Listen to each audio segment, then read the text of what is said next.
have a little meeting scheduled to get your friend fired. They won't do that. You want that? Next Wednesday. Don't tell him. I don't want him going to jail. I think it's yours, Zach, and I think you know it's yours, too. The truth is exposed. I'm sorry for sleeping with you. Don't do that. Okay, not right now. But can everyone keep it under control? Wait for him to calm down. What the hell is going on? I got a date tonight. What did you do? Don't do anything crazy. Just so you know, I locked her ass up. Zach! Tyler Perry's Sistas. Okay, Sistas fans, they actually dropped the 30-second promo for Money is King, next week's episode, which is season 4, episode 14. Let me put it this way. I didn't get my hands on the promo until late last night, so I didn't have time to do the full 30-second promo breakdown, but luckily there's enough in this one to actually talk about it in a lengthy fashion. I posted the teaser breakdown yesterday, which was the 11-second teaser and the end credit promo for next week's episode. So in this episode, I want to go over everything together because we got some pretty interesting things to talk about. But before moving forward, go ahead and hit the thumbs up button to show you like the video. Follow me on social media. Links are in the description below. Hit subscribe and hit the bell icon to select all. That way you don't miss out whenever I post content on the channel. So it looks like you got Hayden, who's like, you know, making fun of Andy due to the fact that, oh, we have a little meeting scheduled to get your friend fired. And Andy's saying, oh, they wouldn't do that, mostly in reference to the partners. And Hayden goes, wanna bet, basically showing that he has like a strong case. And I really want to know if, number one, as an audience, we'll get, you know, even like a brief glimpse into the meeting, because I want to know, continuity wise, if we're going to see Hayden utilize the video footage he has of the parking garage scuffle between Andy and Jasmine's crew, and then when Zatima rolled up with a gun. Because remember, after Jasmine and her girls left the scene and then Andy left to go home to change her clothes, you had Hayden come out of the back saying, oh, basically from behind some cars, rolling up on Zatima, just saying, hey, you know, I got that entire thing recorded, right?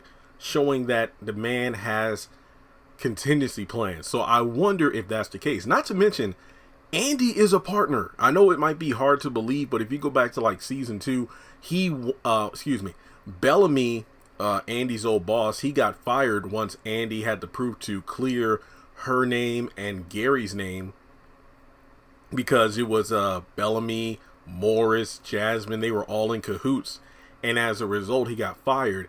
And if I remember correctly, Andy got like a $1.5 or $1.7 million settlement.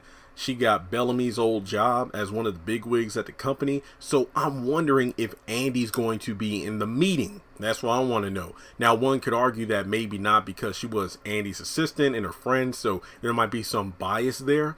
But if it is supposed to be a fair meeting in regards to terminating one of their own, they should have, you know, all the evidence. So I wonder if we will get, you know, a scene where we have Andy in the boardroom to see if Zatima gets fired.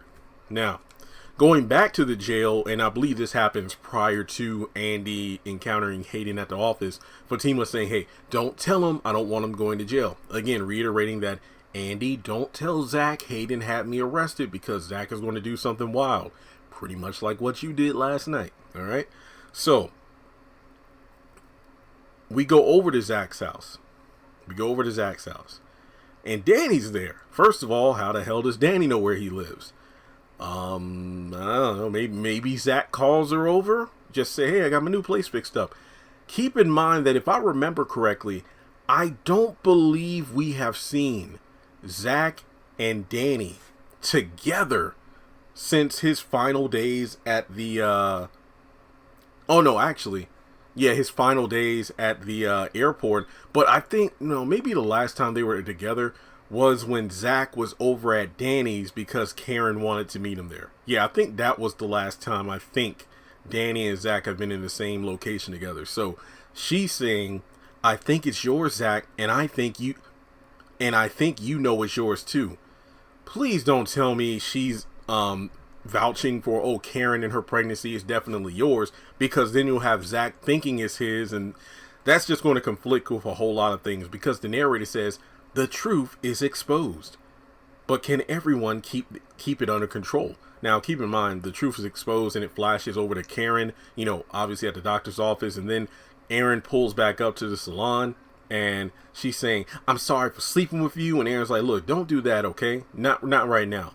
And then she kind of like looks at him before getting out of the car. So I wonder if she tells him about what the doctor said. Like obviously she didn't want him in the room, and I already spoke about how I felt about that. But I don't know. I can't see Aaron. Look, Aaron is like patient and whatnot, but in this situation, I don't think he's going to back down from like badgering Karen about what the doctor said, because he wants to know. And as the man who paid for the meeting, I feel like he deserves to know the results, but that's just me. So I wonder if she's going to tell the truth. Keep in mind, if Karen knows that it's not Zach's child, and then, Zach, I don't know, maybe starts acting, I hate to even use the word nicer, because if anything else, he's been as understanding as possible. It's just Karen just can't take the hint, the signs that it's clear, hey, I'll be there for the baby, our baby, but we're not going to be together. So I don't know what Karen's going to do. Now, going over to Danny once again, Preston is somewhere and he's on the phone saying, I got a date tonight. And then Danny's kind of looking at her phone, kind of shaking her head. So I don't know if Preston, well, then again, Preston is probably on the phone with Danny, because who else would be saying that to? I got a date tonight. Because he did tell Zach after he was leaving the house, after helping him move, that, hey, I got to be somewhere. So he's probably leaving to freshen up for his date.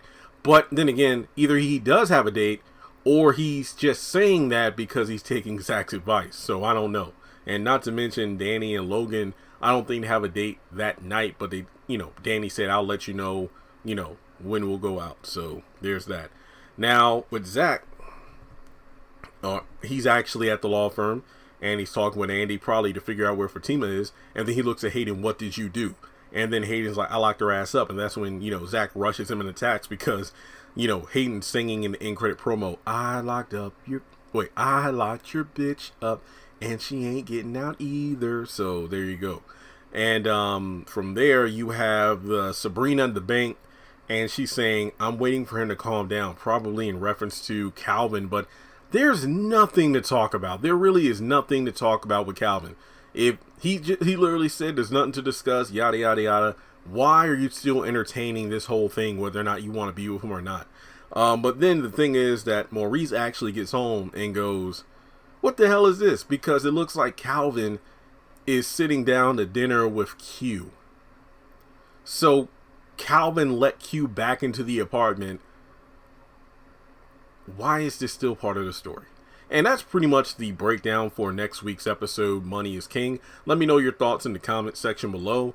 Hit the thumbs up button and all that stuff. As I said earlier in the video, I'm just really surprised with some of these story beats are going. It's like, Danny, don't be over there trying to, mess with Zach. I mean, is this one of those things like, yeah, well, I know you've been hooking up Preston with those girls, so let me go over there and start some shit. This is the kind of thing that I'm like, Danny, look now, no, just no. It's bad enough what you did to Preston earlier this season with the whole, you're a grown man, I shouldn't have to hold your hand and teach you this and that. No, and now you're over here starting some more shit. Hopefully this is a good scene, because we haven't seen these two together in quite a while. So there we go. And Danny better not be talking no stuff about you owe me this and that. No, Zach paid you for like half a month's rent at your apartment to stay with you because you invited him to live with you. But then after only a few days, you kicked him out. So again, we'll just have to wait and see. But thanks so much for tuning in. Let me know your thoughts in the comment section below, and I'll catch you in the next one.